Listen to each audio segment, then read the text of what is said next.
बिस्मिल्लाहिर्रहमानिर्रहीम exercise 1.1 right all question number 1 right all the factors of the following number. अब हमने क्या करना है कि जो भी हमारे पास गिवन नंबर है हमने इसके फैक्टर जो है वो फाइंड आउट करने हैं। फैक्टर की डेफिनेशन को थोड़ा सा रिवाइज कर लें। फैक्टर हमारे पास ऐसे नंबर होते हैं जो क्या करें, गिवन नंबर को या फिर डिवाइडेड को कम्प्लीटली तौर पर डिवाइड करें और रिमाइंडर जो है वो हमारे पास ज़ीरो आए। एक चीज़ आपको ये भी पता है कि हमारे पास जो भी नंबर होगा उसके एटलीस्ट दो फैक्टर लाजमी होते हैं, और वो कौन से होते हैं, one and the number itself. इसका मतलब यहाँ पे वन जो है वो तो आपने लाजमी तौर पर लिख लेना है, और एंड पे जो है वो 30 भी हम लोगों ने लिख लेने हैं। अब इसके बाद हम लोगों ने चेक करना है कि 1 एंड 30 के अलावा इसके और कौन कौन से फैक्टर हो सकते हैं। अब एक पॉइंट हमने ये भी पढ़ा था कि ऐसे नंबर जिनके लास्ट पे ज़ीरो हो तो 2 जो है उस नंबर को कम्प्लीटली जो है डिवाइड करेगा। हम लोग इसको जो है वो चेक भी कर लेते हैं। देखिए 30, 2 1 ज़ा 2, 3 में से 2 माइनस करेंगे तो 1 आ जाएगा, और यहाँ से 0, एंड 2 5 ज़ा 10। अब इसका मतलब जो है 2 भी हमारे पास क्या है, 30 का फैक्टर है। और ये भी हम लोग लास्ट वीडियो में जो है पढ़ चुके हैं कि जो डिवाइज़र होता है और जो कोशेंट होता है ये दोनों ही डिवाइडेंड के फैक्टर होते हैं। इसलिए हम लोग यहाँ पे 2 भी लिख लेते हैं, और इसके अलावा हम लोग जो है इसको 15 को भी लिख लेते हैं। नेक्स्ट इसके बाद अब हम लोग 2 को तो चेक कर चुके हैं, नेक्स्ट हम लोग जो है इसको 3 को भी चेक कर लेते हैं। 3 1 ज़ा 3 एंड ये 0, मतलब 3 10 आपको पता है क्या होता है, 30 होता है। इस केस में भी रिमाइंडर क्या आ गया, 0। अब देखिए इसका मतलब हमारे पास 3 भी इसका फैक्टर है और 10 भी इसका फैक्टर है। इसी तरह पॉइंट में ये भी पढ़ा था, वो ऐसे तमाम नंबर जिनके एंड पे ज़ीरो होंगे तो 2 5 एंड 10 ये लाजमी तौर पे इनके क्या होंगे, फैक्टर होंगे। इसलिए हम लोग जो है 5 को भी चेक कर लेते हैं। 5 6 30, और इस केस में भी हमारे पास रिमाइंडर क्या आ गया, 0 आ गया। तो अब 5 एंड 6 ये दोनों ही हमारे पास 30 के क्या होंगे, फैक्टर्स होंगे। अब चाहे आप इसको नेक्स्ट स्टेप में जो है थोड़ा सा अरेंज करके लिख लें, पहले 1 फिर 2 फिर नेक्स्ट हमारे पास 3 आ जाएगा, फिर 5 फिर 6, उसके बाद हमारे पास है 10, उसके बाद 15 and at the end 30। Next हमारे पास है क्वेश्चन 41। आपको पता है 41 जो है हमारे पास प्राइम नंबर है, और प्राइम नंबर की डेफिनेशन भी हम लोग पहले पढ़ चुके हैं। प्राइम नंबर ऐसे नंबर होते हैं जिसके सिर्फ़ और सिर्फ दो फैक्टर्स हों, और वो हमारे पास होते हैं 1 एंड द नंबर इट्सल्फ। 41 के सिर्फ़ और सिर्फ दो ही फैक्टर होंगे, एक 1 होगा और एक 41 होगा।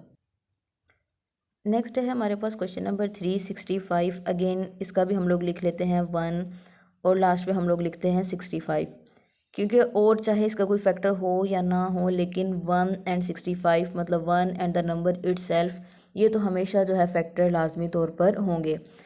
अब उसके बाद आपको पता है कि चूँकि यहाँ के इसके एंड पे इवन तो नंबर तो नहीं आ रहा, इसका मतलब ये 2 पे तो डिवाइड नहीं हो सकता। इसी तरह ये 3 पे भी डिवाइड नहीं हो सकता। कौन से नंबर 3 पे डिवाइड हो सकते हैं या कौन से नहीं, उसको चेक आपने इस तरह करना है। आप 6 एंड 5 दोनों को जो है ऐड करके देख लें, तो ये हमारे पास आता है 11। अगर यहाँ पे ऐसा नंबर आ जाए जिसको 3 जो है पूरा पूरा डिवाइड कर दे, तो फिर 3 लाजमी तौर पे उस नंबर को भी डिवाइड करेगा। लेकिन चूँकि इस केस में हमारे पास 11 को जो है 3 डिवाइड नहीं करता, इसका मतलब जो है 365 को भी डिवाइड नहीं करेगा। 3 तो हो नहीं सकता, सिमिलरली 4 भी नहीं हो सकता। नेक्स्ट हमने एक और पॉइंट पढ़ा था, ऐसे नंबर जिनके लास्ट पे 5 हों तो 5 जो है लाजमी तौर पे उसका फैक्टर होगा। इसको चेक कर लेते हैं। 5 1 ज़ा 5, 6 में से 5 माइनस करेंगे 1 आ जाएगा, और ऊपर से 5 यहाँ से उतार लें, एंड 5 3 ज़ा 15। अब चूँकि यहाँ पे हमारे पास रिमाइंडर जो है वो 0 आ गया, इसका मतलब 5 and 13 both are the factor of 65। अब इसके फैक्टर जो हैं सिर्फ और सिर्फ यही 4 बनेंगे। नेक्स्ट क्वेश्चन है हमारे पास 78। अब अगेन सबसे पहले आपने लिख लेना है 1, और एंड पे हम लोग लिख लेते हैं 78। अब आपको पता है इसके लास्ट पे जो है हमारे पास इवन नंबर आ रहा है, इसका मतलब ये हुआ कि 2 जो है लाजमी तौर पे 78 को डिवाइड करेगा, इसलिए हम लोग इसको चेक कर लेते हैं। 78 2 2 3 ज़ा 6 7 में से 6 माइनस करेंगे तो 1 आ जाएगा और यहाँ से 8 नीचे आ जाएगा। एंड 2 9 ज़ा 18। इसका मतलब ये हुआ कि 2 और 39 जो है वो हमारे पास 78 के फैक्टर्स हैं। सो हम लोग लिख लेते हैं 2 एंड 39। इनको अरेंज जो है हम लोग नेक्स्ट स्टेप में कर लेंगे। नेक्स्ट हम लोग जो है इसको चेक कर लेते हैं क्या 78 को 3 डिवाइड करता है। तो देखें 3 2 ज़ा 6, इनको माइनस करेंगे, 7 में से 6 माइनस करेंगे तो हमारे पास 1 आ जाएगा और ऊपर से 8 एंड 3 6 ज़ा 18। अब देखें 3 एंड 26 जो है ये भी हमारे पास 78 के क्या होंगे, फैक्टर्स होंगे, तो इसको भी लिख लेते हैं। नेक्स्ट देखें 4 को भी हम लोग चेक कर लेते हैं। देखें 4 1 ज़ा 4, 7 में से 4 माइनस करेंगे 3 आ जाएगा और ये आ गया हमारे पास 38। और आपको पता है 4 के टेबल में 38 तो आता नहीं है, और सिमिलरली 5 के टेबल में भी 78 नहीं आता। नेक्स्ट हम लोग चेक कर लेते हैं क्या ये 6 के टेबल में आता है। तो देखें 6 1 ज़ा 6, 7 में से 6 माइनस करेंगे तो 1 आ जाएगा और ऊपर से हम लोग 8 उतार लेते हैं।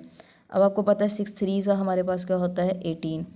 इसका मतलब हमारे पास 78 का एक 2 हमें और फैक्टर मिल गए 6 एंड 13, तो इसको भी हम लोग लिख लेते हैं 6 एंड 13। अब नेक्स्ट स्टेप में हम लोग इसको अरेंज कर लेते हैं 1 2 3 6 13 26, उसके बाद 39 एंड एट द एंड 78, और ये हमारे पास फैक्टर्स हैं। नेक्स्ट हमारे पास क्वेश्चन है 105। अब इसके भी मैंने सबसे पहले फैक्टर लिख दिए 1 एंड 105। अब देखिए 1 के बाद हम लोग चेक करते हैं 2 को, लेकिन आपको पता है इसकी एंड प्लेस पे जो है हमारे पास कोई भी इवन नंबर नहीं है, इसका मतलब 2 तो इसको जो है वो डिवाइड नहीं करेगा। इसी तरह इसके बाद हमारे पास आता है 3, तो उसको हम लोग चेक करते हैं। अब आपको पता है 105 अगर हम लोग इनको ऐड करें तो हमारे पास आता है 6, और 6 जो है 3 इसको डिवाइड करता है, दैट्स मीन 3 जो है 105 को भी डिवाइड करेगा। तो हम लोग चेक कर लेते हैं 105। देखें 3 3 ज़ा 9, 10 में से 9 माइनस करेंगे तो 1 आ जाएगा और यहाँ से 5 उतार लेते हैं एंड 3 5 सा हमारे पास क्या हो गया 15। इसका मतलब हमारे पास 3 एंड 35 बोथ आर फैक्टर्स। अब देखिए उसके बाद हम लोग 3 के बाद जो है 4 को चेक कर सकते हैं, लेकिन आपको पता है ये 4 के टेबल में जो है ये नहीं आएगा। उसके बाद आपको पता है कि ऐसे नंबर जिनकी एंड प्लेस पे जो है 5 हो, तो 5 उन नंबर्स का फैक्टर होता है। सो इसको चेक कर लेते हैं। ये हमारे पास आ जाएगा 5 2 ज़ा 10, और यहाँ से 5 नीचे उतार लें एंड 5 1 ज़ा हमारे पास क्या होता है 5। इसका मतलब 5 और 21 जो है हमारे पास फैक्टर्स हैं। नेक्स्ट जो है हम लोग 6 को चेक कर लेते हैं। 105 डिवाइडेड बाय 6। अब देखिए 6 1 ज़ा 6, 10 में से 6 माइनस करेंगे 4 आ जाएगा और यहाँ से 5। अब आपको पता है 6 के टेबल में 45 तो आता ही नहीं है, इसका मतलब 6 जो है इसका फैक्टर नहीं है। नेक्स्ट हम लोग जो है 7 को चेक कर लेते हैं। तो 105 डिवाइडेड बाय 7। अब देखिए 7 1 ज़ा 7, 10 में से 7 माइनस करेंगे तो 3 आ जाएगा और यहाँ से हम लोग 5 को उतार लेते हैं एंड 7 5 सा 35। अब देखिए यहाँ पे रिमाइंडर क्या आ गया 0 आ गया, इसका मतलब 7 and 15 are also factor of 105। So इसको भी हम लोग लिख लेते हैं यहाँ पे 7 एंड 15। इतने ही हम लोग इसको बस कैलकुलेट कर लेते हैं। अब इसको री अरेंज करके लिख लेते हैं। तो 1 आ जाएगा 3 5 7 15, उसके बाद हमारे पास आ जाएगा 21 35 एंड 105। नेक्स्ट क्वेश्चन है हमारे पास 118। अब देखें यहाँ पे हमारे पास क्या है 1 तो डेफिनेटली आ ही जाएगा और नंबर जो है इटसेल्फ वो भी आएगा। अब आपको पता है कि यहाँ पे इसकी एंड प्लेस पे जो है इवन नंबर है, इसका मतलब ये हुआ कि 2 जो है 118 को कम्प्लीटली डिवाइड करेगा। सो 2 5 सा 10 माइनस करेंगे तो हमारे पास आ जाएगा 1 और यहाँ से आ गया 8। अब देखें 2 9 सा 18। अब चूँकि यहाँ पे रिमाइंडर जो है वो 0 आया, इसका मतलब 2 एंड 59 आर आल्सो फैक्टर। सो इसको यहाँ पे लिख लेते हैं हम लोग 2 एंड 59। 118 के जो है इसके अलावा कोई फैक्टर नहीं है, तो इसलिए हम लोग इसको थोड़ा सा रीअरेंज करके लिख लेते हैं। तो 1 2 59 and at the end 118। Next है हमारे पास क्वेश्चन नंबर 160, क्वेश्चन नंबर 7 165। अब आपको पता है इसका भी 1 और जो नंबर होगा इटसेल्फ वो तो डेफिनेटली फैक्टर्स होंगे। अब 2 जो है वो तो इसको डिवाइड नहीं करेगा, क्योंकि इसके लास्ट पे जो है हमें कोई भी इवन नंबर नज़र नहीं आ रहा। उसके बाद जो है हम लोग चेक कर लेते हैं क्या 165 को 3 डिवाइड करता है। तो उसको चेक करने का तरीका यही है कि जो भी आपके पास गिवन नंबर होंगे आपने उनको ऐड करके देख लेना है। अब जैसे देखो 6 एंड 5 11, 11 एंड 1 12। अब ये जो नंबर आएगा अगर 3 इसको डिवाइड करता है तो इसका मतलब ये होगा कि 3 उस गिवन नंबर को भी डिवाइड करेगा। अब हम लोग चेक कर लेते हैं 165। अब देखें 3 5 से क्या होता है हमारे पास 15, माइनस करेंगे 16 में से 15 निकालेंगे तो 1 आएगा और यहाँ से भी क्या आ जाएगा 5। अब देखें 3 5 सा क्या होता है हमारे पास 15। तो हमारे पास 3 and 55 are also factor of 165। तो हम लोग इसको लिख लेते हैं 3 एंड 55। अब नेक्स्ट हम लोग चेक करते हैं इसको। नेक्स्ट जो है हम लोग इसको 15 पे डिवाइड करेंगे। 15 1 ज़ा 15, 16 में से 15 माइनस करेंगे तो 1 आ जाएगा और ऊपर से भी 1 5 नीचे उतर आएगा एंड 15 3 ज़ा हमारे पास क्या हो गया 15। इसका मतलब ये हुआ कि 15 एंड 13 जो है हमारे पास 165 के फैक्टर्स हैं, 13 एंड 15। अब इसको रीअरेंज करके लिख लेते हैं 1 3 13 15। उसके बाद है हमारे पास 55 एंड 165। ये हमारे पास फैक्टर हैं 165। आप जो है कम से कम इनके 6 फैक्टर जो है वो लिख लें। नेक्स्ट है हमारे पास इस क्वेश्चन का लास्ट पार्ट 220। अब देखें 1 एंड 220 जो है वो तो लाजमी तौर पे इसका फैक्टर होगा। अब 1 के बाद हमारे पास 2 आता है और आपको पता है अगर इसकी एंड प्लेस पे जो है वो 0 हो तो 2 उसको डिवाइड करेगा। सो 220 डिवाइडेड बाई 2, 2 1 ज़ा 2, 2 1 ज़ा 2 और ये 0 हमारे पास इधर चले जाएगा।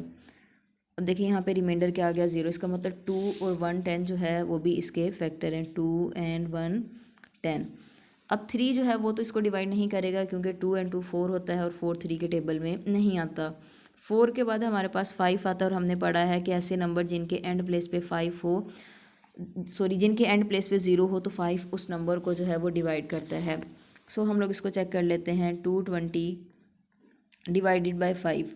अब देखिए 5 4 से हमारे पास क्या होता है 20, 22 में से 20 माइनस करेंगे तो 2 आ जाएगा।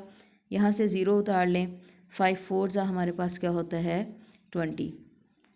सो हमारे पास फैक्टर आ गए 5 एंड 44, 5 एंड 44। अब एक 2 फैक्टर हो जो है हम लोग इसके और फाइंड आउट कर लेते हैं। अब अगेन जो है ऐसे नंबर जिनके एंड पे 0 हो तो उसको 10 भी जो है डिवाइड करता है। सो 220 डिवाइडेड बाई 10। अब देखिए 10 2 से हमारे पास क्या होता है 20, 22 में से 20 माइनस करेंगे तो 2 आ जाएगा और यहाँ से भी 0 आ गया एंड 10 2 ज़ा 20। इसका मतलब हमारे पास 10 और 22 जो है ये भी इसके क्या हैं फैक्टर हैं। सो इसको भी लिख लेते हैं 10 22। बस इतने ही फैक्टर काफ़ी हैं क्योंकि जब भी ये आपको आएगा तो शॉर्ट क्वेश्चन में ही आएगा, तो कम से कम जो है आप इसके 6 फैक्टर जो है वो लाजमी लिख दें। तो 1 2 5 10 22 और उसके बाद हमारे पास आता है 44, उसके बाद 1 10 and at the end 220। Next हमारे पास क्वेश्चन नंबर 2 है right first 5 multiple of the following number. अब आपको मल्टीपल की डेफिनेशन जो है वो आती है। मल्टीपल हमारे पास क्या होता है प्रोडक्ट होता है या टोटल होता है जब हम लोग किसी एक नंबर को किसी दूसरे नंबर के साथ मल्टीप्लाई करते हैं। अब हमें कहा जा रहा है कि फ़र्स्ट 5 मल्टीपल जो है फाइंड करने हैं, तो उसके लिए अपने सिंपली क्या करना है 7 multiply 1, 7 multiply 2, 7 multiply by 3, 7 multiply by 4 and 7 multiply by 5। ये हमारे पास क्या हो जाएंगे इसके पहले 5 मल्टीपल। अब देखिए 7 इंटू 1 7, 7 2 ज़ा क्या होता है हमारे पास 14, 7 3 ज़ा 21, 7 4 ज़ा 28 एंड 7 5 ज़ा 35। सिमिलरली नेक्स्ट हमारे पास क्वेश्चन नंबर 2 है 13। नेक्स्ट है हमारे पास 13। अब इसके भी हमने फर्स्ट 5 जो है मल्टीपल फाइंड करने हैं। उसके लिए हम क्या करेंगे, 13 multiply by 1 which is equal to 13, 13 multiply by 2 which is equal to 26, 13 multiply by 3 which is equal to 39, 13 into 4 which is equal to 52 and 13 multiply by 5 which is equal to 65। Next question है हमारे पास 19। 19 one ज़ा 19, 19 to ज़ा 38, 19 three ज़ा 57, 19 four ज़ा 76, 19 five ज़ा 95। Similar next question है हमारे पास 43। 43 multiply 1 is equal to 43, 43 multiply 2 is equal to 86, 43 multiply 3 is equal to 129, 43 multiply 4 is equal to 172, 43 multiply 5 is equal to 215। Next है last question 59। 59 multiply 1 is equal to 59, 59 multiply 2 is equal to 118, 59 multiply 3 is equal to 177, 59 multiply 4 is equal to 236, 59 multiply 5 is equal to 295।